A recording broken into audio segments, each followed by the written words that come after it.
ಸ್ಥಳೀಯ ಚುನಾವಣೆಗೆ ಸದ್ದಿಲ್ಲದೆ ನಡೀತಾ ಇದೆ ಪ್ಲಾನ್. ಸ್ಥಳೀಯ ಚುನಾವಣೆಯನ್ನ ನಡೆಸೋದಿಕ್ಕೆ ಇವತ್ತು ಪ್ರೆಸ್ ಮೀಟ್ ಅನ್ನ ಕೂಡ ಕರೆದಿದೆ ಚುನಾವಣಾ ಆಯೋಗ.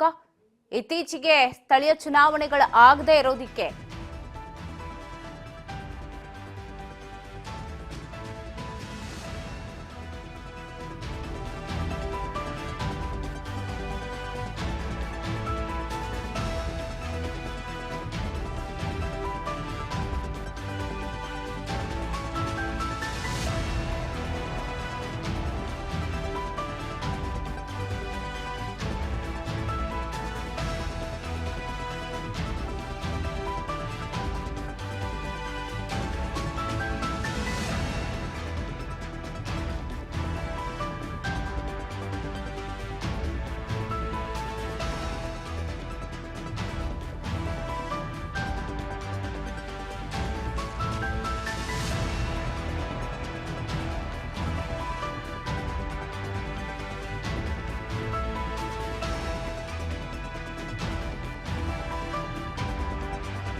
ಚುನಾವಣೆಗೆ ಶಂಕನಾದ ಊದಲು ಪ್ಲಾನ್ ಅನ್ನ ಮಾಡಿದೆ.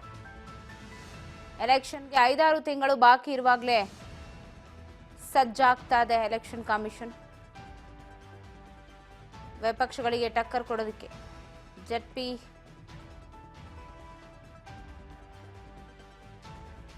ಬ್ರೇಕಿಂಗ್ ಬೇಡವಾ?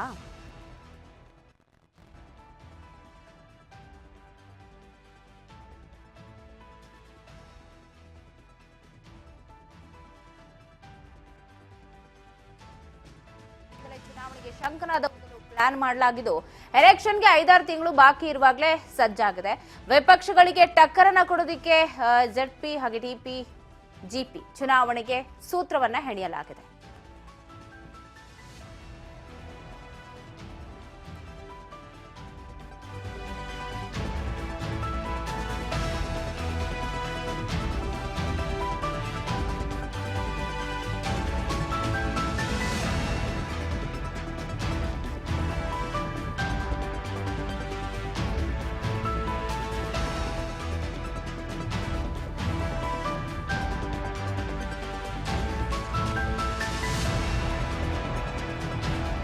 ಸ್ಥಳೀಯ ಚುನಾವಣೆಗಳಿಗೆ ಶೀಘ್ರವೇ ಮುಹೂರ್ತ ಫಿಕ್ಸ್ ಆಗುತ್ತಾ? ಸ್ಥಳೀಯ ಚುನಾವಣೆಗೆ ಕಾಂಗ್ರೆಸ್ ಸದ್ದಿಲ್ಲದೆ ತಯಾರಿಯನ್ನ ಮಾಡ್ತಾ ಇದೆ. ಆಡಳಿತಾರೂಢ ಪಕ್ಷದಿಂದ ಎಲೆಕ್ಷನ್ಗೆ ಭರದ ಸಿದ್ಧತೆ ನಡೆದಿದ್ದು ಗಡಿಯಿಂದಲೇ ಚುನಾವಣೆಗೆ ಶಂಕನಾದ ಊದಲು ಪ್ಲಾನ್ ಅನ್ನ ಮಾಡಲಾಗಿದೆ. ಎಲೆಕ್ಷನ್ಗೆ 5-6 ತಿಂಗಳು ಬಾಕಿ ಇರುವಾಗಲೇ ಸಜ್ಜಾಗ್ತಾ ಇದ್ದು ಪ್ರೆಸ್ ಮೀಟ್ ಅನ್ನ ಕೂಡ ಕರೆದಿದ್ದಾರೆ ಚುನಾವಣಾ ಆಯೋಗ. ಯಾವಾಗ ಅನೌನ್ಸ್ ಆಗುತ್ತೆ ಗೊತ್ತಿಲ್ಲ. ಎಲೆಕ್ಷನ್ಗೆ 5-6 ತಿಂಗಳು ಬಾಕಿ ಇರುವಾಗಲೇ ಎಲ್ಲ ರೀತಿಯ ತಯಾರಿ ನಡೀತಾ ಇದೆ.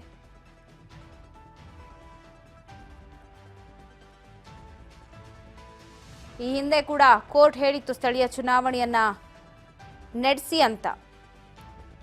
ಸೊ ಆ ಬೆನ್ನಲ್ಲೇ ತಯಾರಿಯನ್ನ ಮಾಡ್ಕೊಳ್ತಾ ಇದ್ದು ಕಾಂಗ್ರೆಸ್ ತಯಾರಿ ನಡೆಸಿದೆ. ಆಡಳಿತಾರೂಢ ಪಕ್ಷದಿಂದ ಎಲೆಕ್ಷನ್ಗೆ ನಡೆದಿದೆ ಭರದ ಸಿದ್ಧತೆ.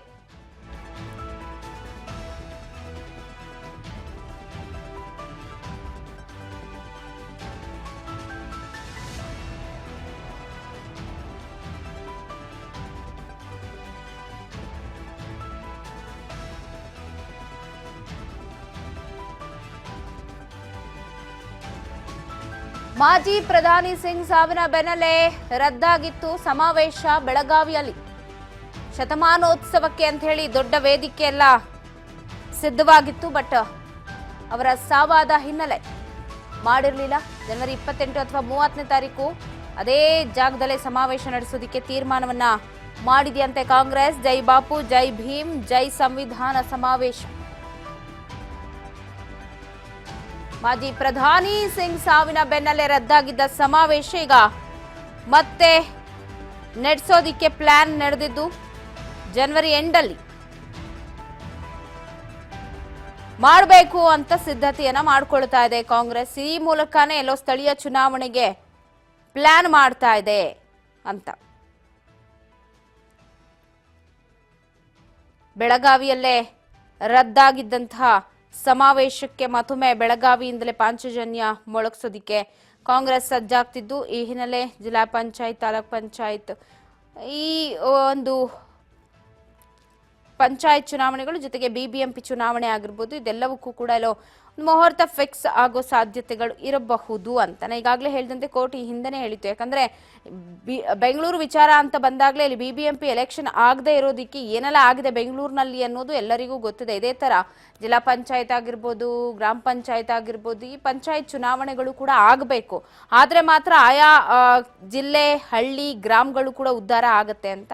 ಸೊ ಆದಷ್ಟು ಬೇಗನೆ ಚುನಾವಣೆ ನಡೆಸಿದ್ರೆ ಬಹಳ ಒಳ್ಳೇದು ಅನ್ನೋದು. ಯಾಕಂದ್ರೆ ಈಗ ಇಷ್ಟು ವರ್ಷಗಳಾಗೋಯ್ತು ಚುನಾವಣೆ ಆಗದೆ, ಒಂದ್ ರೀತಿ ಎಲ್ಲವೂ ನೆನೆಗೋದಿಗೆ ಬಿದ್ದಂಗೆ ಆಗ್ಬಿಟ್ಟಿದೆ. ಸೊ ಹಾಗಾಗಿ ಈಗೆಲ್ಲೋ ಅದಕ್ಕೆ ಮುನ್ನೋಡಿಯನ್ನ ಬರೆಯೋದಕ್ಕೋಸ್ಕರ ಕುಂದಾನಗರಿಯಿಂದಲೇ ಒಂದು ಪಾಂಚಜನ್ಯ ಮೊಳಗಿಸೋದಕ್ಕೆ ಮುಂದಾಗ್ತಾ ಇದ್ದು ಸ್ಥಳೀಯ ಚುನಾವಣೆಗೆ ಕಾಂಗ್ರೆಸ್ ಬರದ ಸಿದ್ಧತೆಯನ್ನ ಮಾಡ್ಕೊಂಡಿದೆ. ಎಲೆಕ್ಷನ್ ಇನ್ನು 5-6 ತಿಂಗಳು ಬಾಕಿ ಇದೆ. ಈಗಲಿಂದಲೇ ಎಲ್ಲೋ ನಾಂದಿಡಿ ಅನ್ನ ಹಾಕೋದಿಕ್ಕೆ ಮುಂದಾಗ್ತಾ ಇದೆ ಕಾಂಗ್ರೆಸ್.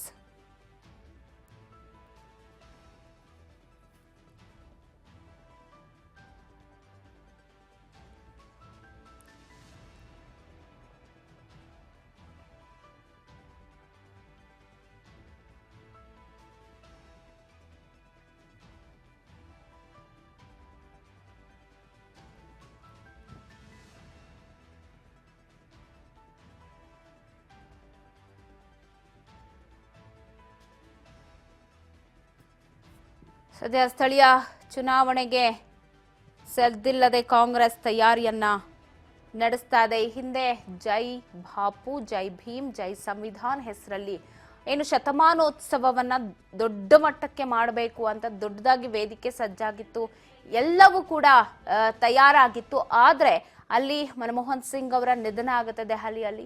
ಸೊ ಮಾಜಿ ಪ್ರಧಾನಿಗಳ ನಿಧನದ ಹಿನ್ನೆಲೆ ಸಡನ್ ಆಗಿ ಅಲ್ಲಿ ಮಾಡಿದಂಥ ಎಲ್ಲ ಕಾರ್ಯಕ್ರಮಗಳನ್ನ ರದ್ದುಗೊಳಿಸಿ ಎಲ್ಲರೂ ದೆಹಲಿಗೆ ಹೋಗ್ತಾರೆ. ಸೊ ಅಲ್ಲಿಗೆ ಆ ಸಮಾವೇಶಕ್ಕೆಲ್ಲೋ ಎಳ್ಳು ನೀರು ಬಿಟ್ಟಂಗೆ ಆಗಿದೆ ಅಂತ ಹೇಳ್ತಾ ಇದ್ರು. ಬಟ್ ಈಗ ಸ್ಥಳೀಯ ಚುನಾವಣೆಗಳನ್ನ ನೆಪ ಮಾಡಿಕೊಂಡು ಮತ್ತೊಮ್ಮೆ ದೊಡ್ಡ ಸಮಾವೇಶ ಮಾಡ್ಕೊಳ್ಳೋದಕ್ಕೆ, ಅದು ಗಡಿ ಜಿಲ್ಲೆಯಲ್ಲೇ ಮಾಡ್ಕೊಳ್ಳುವಂತಹ ಪ್ಲಾನ್ ಅನ್ನ ಮಾಡ್ಕೊಂಡಿದೆ. ಸೊ ಇದು ಸ್ಥಳೀಯ ಚುನಾವಣೆಗೆ ಎಷ್ಟರ ಮಟ್ಟಿಗೆ ಕೈ ಹಿಡಿಯತ್ತೆ ಏನು ಅಂತ ಗೊತ್ತಿಲ್ಲ. ಯಾಕಂದ್ರೆ ಇನ್ನೂ 5-6 ತಿಂಗಳುಗಳು ಇದೆ, ಚುನಾವಣೆ ಯಾವಾಗ ಏನು ಅನ್ನೋದೇ ಘೋಷಣೆ ಆಗಿಲ್ಲ. ಆ ನಡುವೆ ಈ ಜನವರಿ ಎಂಡ್ ಅಲ್ಲಿ ಒಂದು ಸಮಾವೇಶವನ್ನ ನಡೆಸೋ ತಯಾರಿ ನಡೆಸಿದೆಯಂತೆ. ಸೊ ನೋಡೋಣ ಏನೆಲ್ಲ ಆಗುತ್ತೆ ಈ ಸಮಾವೇಶದಿಂದ. ನಿಜಕ್ಕೂ ಸ್ಥಳೀಯ ಚುನಾವಣೆಗೆ ಚುರುಕು ಮುಟ್ಟುತ್ತೆ ಹೇಗೆ ಎತ್ತ ಅಂತ ಬಗ್ಗೆ ಮತ್ತಷ್ಟು ಅಪ್ಡೇಟ್ಸ್ ಅನ್ನ ಕೊಡ್ತಾ ಹೋಗ್ತಾರೆ ಪ್ರತಿನಿಧಿ ಬಸವರಾಜ್ ಹೂಗಾರ್. ನ್ಯೂಸ್ ಡೆಸ್ಕ್ ನಿಂದ ಲೈವ್ ನಲ್ಲಿ ಜಾಯ್ನ್ ಆಗ್ತಾ ಇದ್ದಾರೆ. ಬಸವರಾಜ್, ಆಡಳಿತಾರೂಢ ಕಾಂಗ್ರೆಸ್ ಇದೀಗ ಸಮಾವೇಶಕ್ಕೆಲ್ಲೋ ಬರದ ಸಿದ್ಧತೆಯನ್ನ ಮಾಡ್ಕೊಳ್ತಾ ಇದ್ದು, ಗಡಿ ಜಿಲ್ಲೆಯಲ್ಲಿ ಸ್ಥಳೀಯ ಚುನಾವಣೆ ಪಾಂಚಜನ್ಯವನ್ನ ಮೊಳಗಿಸೋದಿಕ್ಕೆ ಈ ಸಮಾವೇಶನ ಏನ್ ಸಿಗ್ತಾ ಇದೆ ಅಪ್ಡೇಟ್ಸ್? ಪವಿತ್ರ, ಗಡಿ ಜಿಲ್ಲೆ ಬೆಳಗಾವಿಯಲ್ಲಿ ದೊಡ್ಡ ಮಟ್ಟದಲ್ಲಿ ಒಂದು ಸಮಾವೇಶ ಮಾಡಬೇಕು ಅನ್ನುವಂಥ ನಿಟ್ಟಿನಲ್ಲಿ ಕಾಂಗ್ರೆಸ್ ಪಕ್ಷದ ನಾಯಕರು ಮುಂದಾಗಿದ್ರು. ಮಹಾತ್ಮ ಗಾಂಧೀಜಿ ಅವರು ಏನು ಒಂದು ಬೆಳಗಾವಿಯ ಕಾಂಗ್ರೆಸ್ ಅಧಿವೇಶನದ ಅಧ್ಯಕ್ಷತೆಯನ್ನು ವಹಿಸಿಕೊಂಡು 100 ವರ್ಷಗಳು ಅಂದರೆ 100 ವರ್ಷಗಳು ಪೂರೈಸಿದಾವೆ.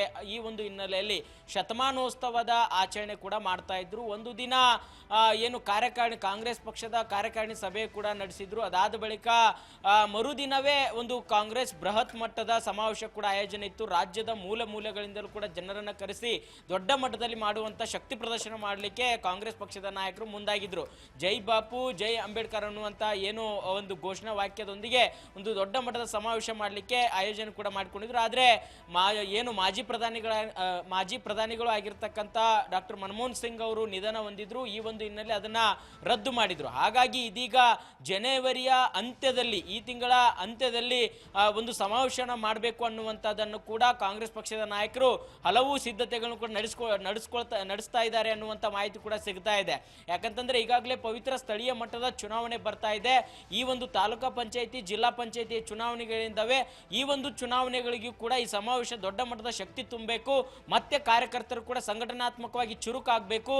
ಎಲ್ಲರಿಗೂ ಕೂಡ ಕಾಂಗ್ರೆಸ್ ಪಕ್ಷದ ಏನು ಗ್ಯಾರಂಟಿಗಳಾಗಿರ್ಬಹುದು, ಮತ್ತೆ ಏನು ಕೇಂದ್ರ ಸರ್ಕಾರದ ಒಂದಿಷ್ಟು ಆಡಳಿತ ವೈಫಲ್ಯಗಳಾಗಿರ್ಬೋದು, ಇವುಗಳನ್ನೆಲ್ಲವನ್ನು ಕೂಡ ಆ ಸಮಾವೇಶದಲ್ಲಿ ಬಿತ್ತರಿಸಬೇಕು ಅನ್ನುವಂಥ ಕಾರಣದ ಹಿನ್ನೆಲೆಯಲ್ಲಿ ಈಗಾಗಲೇ ಕಾಂಗ್ರೆಸ್ ಪಕ್ಷದ ನಾಯಕರು ಈ ಸಮಾವೇಶದ ಮೊರೆ ಹೋಗಿರ್ತಕ್ಕಂಥದ್ದು. ಪ್ರಮುಖವಾಗಿ ದಲಿತ ಸಮುದಾಯದ ಒಂದು ಮತಗಳನ್ನು ಕೂಡ ಹೆಚ್ಚಾಗಿ ಕ್ರೋಢೀಕರಿಸುವಂಥ ಪ್ರಯತ್ನ ಕೂಡ ಇದಾಗಿರ್ತಕ್ಕಂಥದ್ದು. ಯಾಕಂತಂದ್ರೆ ಈ ಸಮಾವೇಶದ ಹೆಸರನ್ನು ಕೂಡ ಬದಲಾವಣೆ ಮಾಡಿರ್ತಕ್ಕಂಥದ್ದು. ಮೊದಲಿಗೆ ಕಾಂಗ್ರೆಸ್ ಮಟ್ಟದ ಬೃಹತ್ ಸಮಾವೇಶ ಅಂತಕ್ಕಂಥದ್ದು, ಆದರೆ ಜೈ ಬಾಪು ಅನ್ನುವಂಥ ರೀತಿಯಲ್ಲಿ ಕೂಡ ಈ ಒಂದು ಸಮಾವೇಶದ ಹೆಸರನ್ನ ಬದಲಾವಣೆ ಮಾಡಲಿಕ್ಕೆ ಕಾರಣ ಏನು ಕೇಂದ್ರ ಗೃಹ ಸಚಿವರಾಗಿರ್ತಕ್ಕಂಥ ಅಮಿತ್ ಶಾ ಅವರು ಅಂಬೇಡ್ಕರ್ ಅವರ ವಿರುದ್ಧವಾಗಿ ಮಾತನಾಡಿದ್ದಾರೆ, ಅವಹೇಳನಕಾರಿ ಪದಗಳನ್ನ ಬಳಸಿದ್ದಾರೆ ಅನ್ನುವಂಥ ಮಾತುಗಳನ್ನು ಕೂಡ ಕಾಂಗ್ರೆಸ್ ಪಕ್ಷದ ನಾಯಕರು ದೊಡ್ಡ ಮಟ್ಟದಲ್ಲಿ ಪ್ರಚಾರ ಮಾಡಬೇಕು, ಇದನ್ನ ದೊಡ್ಡ ಅಸ್ತ್ರವನ್ನಾಗಿ ತೆಗೆದುಕೊಂಡು ಹೋಗಬೇಕು ಅನ್ನುವಂಥ ಲೆಕ್ಕಾಚಾರದಲ್ಲಿ ಕೂಡ ಇರುವಂಥದ್ದು. ಹಾಗಾಗಿ ಈ ಒಂದು ಸಮಾವೇಶದ ಹೆಸರನ್ನು ಕೂಡ ಈ ರೀತಿಯಾಗಿರ್ತಕ್ಕಂಥ ಬದಲಾವಣೆ ಮಾಡಿ ಈಗ ಅದನ್ನು ಕೂಡ ಅಮಿತ್ ಶಾ ಅವರ ಹೇಳಿಕೆಯನ್ನು ಕೂಡ ಈ ಸಮಾವೇಶದಲ್ಲಿ ದೊಡ್ಡ ಮಟ್ಟದಲ್ಲಿ ಪ್ರಸ್ತಾಪ ಮಾಡಬೇಕು. ಸಂವಿಧಾನ ವಿರೋಧಿಯನ್ನ ಈ ಬಿಜೆಪಿ ಮತ್ತೆ ಇನ್ನಿತರಗಳು ಮಾಡ್ತವೆ. ಹಾಗಾಗಿ ಸಂವಿಧಾನ ಉಳಿಸುವಂತ ಪ್ರಯತ್ನ ಕಾಂಗ್ರೆಸ್ ಪಕ್ಷ ಮಾಡುತ್ತೆ ಅನ್ನುವಂಥದ್ದನ್ನ ಸಾರಿ ಸಾರಿ ಹೇಳುವಂತ ಪ್ರಯತ್ನಕ್ಕೆ ಕಾಂಗ್ರೆಸ್ ಪಕ್ಷದ ನಾಯಕರು ಮುಂದಾಗಿರ್ತಕ್ಕಂಥದ್ದು. ಈ ಒಂದು ನಿಟ್ಟಿನಲ್ಲೇ ಅಲ್ಲಿ ಬೆಳಗಾವಿಯಲ್ಲಿ ಏನು ಸುವರ್ಣಸೌಧದ ಮುಂದೆ ಆವರಣದಲ್ಲಿ ಮಹಾತ್ಮ ಗಾಂಧೀಜಿಯವರ ಒಂದು ಪ್ರತಿಮೆ ಕೂಡ ಅನಾವರಣ ಕಾರ್ಯಕ್ರಮ ಕೂಡ ಇದೆ. ಆ ಅನಾವರಣ ಕಾರ್ಯಕ್ರಮ ಮತ್ತೆ ಇದನ್ನ ಬೃಹತ್ ಮಟ್ಟದ ಸಮಾವೇಶ ಎರಡು ಕೂಡ ಜನವರಿ ಅಂತ್ಯದೊಳಗೆ ಈ ಒಂದು ಕಾರ್ಯಕ್ರಮನ ಆಯೋಜನೆ ಮಾಡಿಕೊಡಬೇಕು. ಇದು ಸ್ಥಳೀಯ ಮಟ್ಟದ ಚುನಾವಣೆಗೆ ಕೂಡ ಪ್ಲಸ್ ಪಾಯಿಂಟ್ ಆಗಬೇಕು ಅನ್ನುವಂಥ ಲೆಕ್ಕಾಚಾರದಲ್ಲಿ ಕಾಂಗ್ರೆಸ್ ಪಕ್ಷದ ನಾಯಕರು ಇರುವಂತದ್ದು. ಪವಿತ್ರ ಎಸ್ ಬಸವರಾಜ್, ಹಿಂದೆ ಶತಮಾನೋತ್ಸವ ಒಂದು ಸಮಾವೇಶ ಏನು ಮಾಡ್ಲಿಕ್ಕೆ ಪ್ಲಾನ್ ಮಾಡಿದ್ರು, ಗಾಂಧೀಜಿಯವರ ಅಧಿವೇಶನಕ್ಕೆ 100 ಇಯರ್ಸ್ ಕಂಪ್ಲೀಟ್ ಆಗಿತ್ತು ಅನ್ನೋ ಉದ್ದೇಶಕ್ಕೆ ಅದೇ ಡೇಟಲ್ಲಿ ಮಾಡಬೇಕು ಅನ್ನೋ ಪ್ಲಾನ್ ಅನ್ನ ಮಾಡಿದ್ರು. ಬಟ್ ಅದಾದ್ಮೇಲೆ ಎಲ್ಲೋ ನಾವು ಮತ್ತೆ ಈ ಒಂದು ಸಮಾವೇಶವನ್ನ ಮಾಡಲ್ಲ ಅಂತ ಹೇಳಿದ್ರು.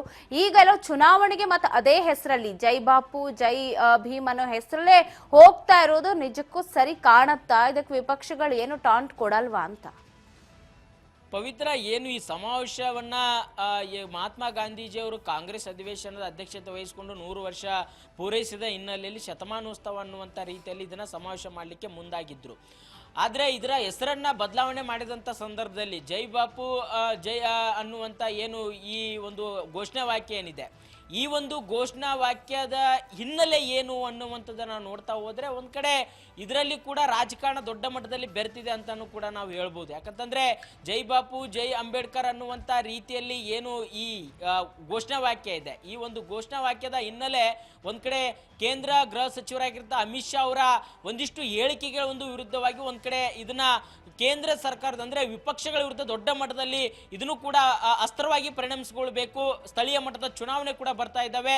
ಈ ಒಂದು ಚುನಾವಣಾ ಸಂದರ್ಭದಲ್ಲಿ ಕೂಡ ಸಂವಿಧಾನವನ್ನ ವಿರೋಧಿ ಮಾಡ್ತಾರೆ ಬಿಜೆಪಿಯ ನಾಯಕರು ಅನ್ನುವಂಥದ್ದನ್ನ ಎತ್ತಿ ಹಿಡಿಬೇಕು.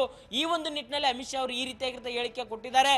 ಮತ್ತೆ ಮುಂದೆ ಏನಾದರೂ ಸ್ಥಳೀಯ ಮಟ್ಟದಲ್ಲಿ ಕೂಡ ಬಿಜೆಪಿಗೆ ನೀವು ಮತವನ್ನ ಹಾಕಿದ್ರೆ ಎಲ್ಲ ಒಂದ್ ಕಡೆ ಸಂವಿಧಾನವನ್ನು ಕೂಡ ಬದಲಾವಣೆ ಮಾಡುವಂತ ಕಾರ್ಯಕ್ಕೆ ಅವರು ಮುಂದಾಗಬಹುದು ಅನ್ನುವಂತ ಲೆಕ್ಕಾಚಾರವನ್ನ ಈ ಒಂದು ಸಮಾವೇಶದಲ್ಲಿ ಪ್ರಸ್ತಾಪ ಮಾಡಲಿಕ್ಕೆ ಮುಂದಾಗುವುದಂತೆ ಕಾಣ್ತಾ ಇದೆ. ಯಾಕಂತಂದ್ರೆ ಇದೀಗ ಆ ಒಂದು ಸಂದರ್ಭದಲ್ಲಿ ಏನು ಮನಮೋಹನ್ ಸಿಂಗ್ ಅವರು ನಿಧನ ಹೊಂದಿದ ಸಂದರ್ಭದಲ್ಲಿ ಅದನ್ನ ರದ್ದು ಮಾಡಿದ್ರು. ಆದ್ರೆ ಇದೀಗ ಮತ್ತೆ ಆ ಸಮಾವೇಶನ ಮಾಡಲಿಕ್ಕೆ ಕಾರಣ ಒಂದಿಷ್ಟು